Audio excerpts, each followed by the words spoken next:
In this video, we're going to talk about Hyliion.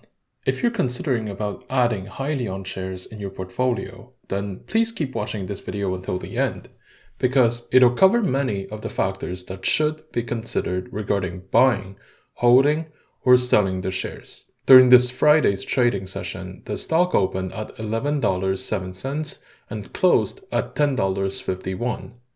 The closest point at which it fell to was $10.35, and the highest point it rose to was $11.25.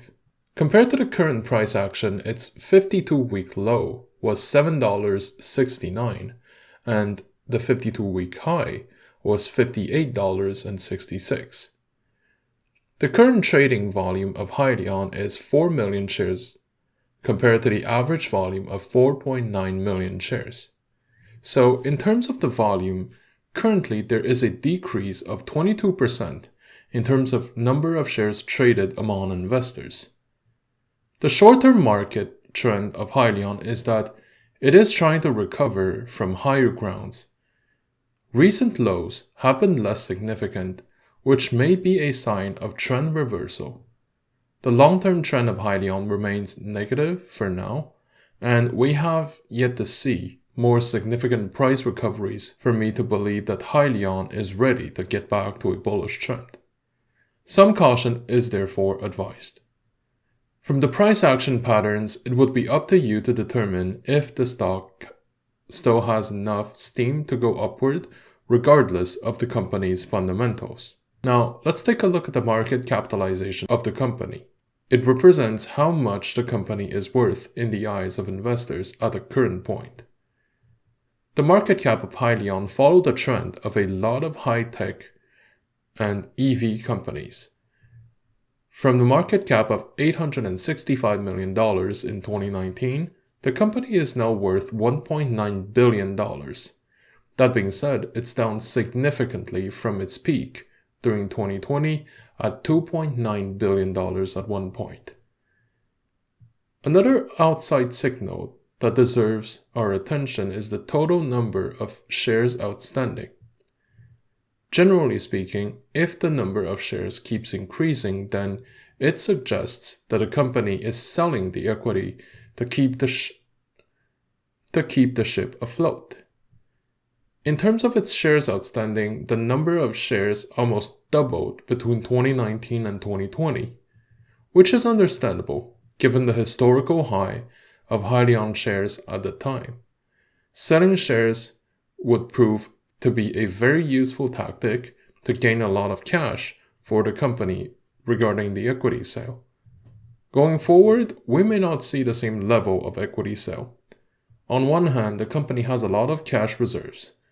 On the other, the stock price is a bit too low to support any significant shareholder dilution. It's worth noting that Hyliion didn't have any significant negative news to see its share stock getting pounded by the market. It is a clear example of the market's influence on individual stocks. I would say that the company has to show us some tangible proofs before we can see investors getting back in. But in the short term, the company may be one of the few that actually has genuine potential to succeed in the long run. Meanwhile, I would say that it's good to keep a small position for the time being and increase our holding as the company shows more signs of recovery in the upcoming weeks. Meanwhile, the financial market's overall sentiment is still relatively reluctant at putting in more money in the same genre of company. Following the stock market craze back in 2020, the market has now pulled back massively from the entire disruptive and innovative growth stock sector, covering biotech, EVs, and anything that requires a keynote presentation to attract venture capital. This wave of pullback can be explained in two ways.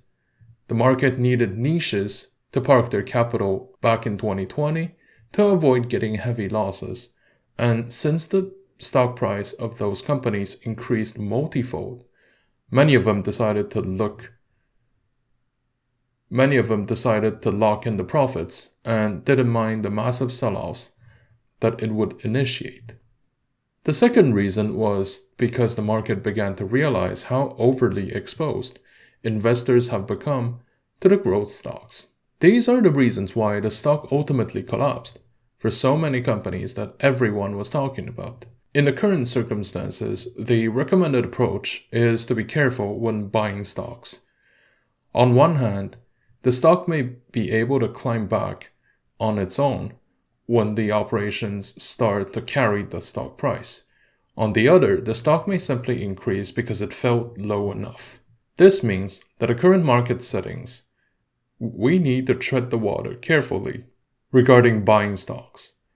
Many of them became overpriced over the past 12 months, and we may need to wait for another few weeks or even month before the timing is ripe to increase our holdings again. With that being said, there will always be sudden events that'll create a lot of volatility for individual companies, and this is why it is always recommended to hold a small position in those stocks in case if you're missing out. Thank you for watching. If you like my content, please like, comment, and subscribe to my channel.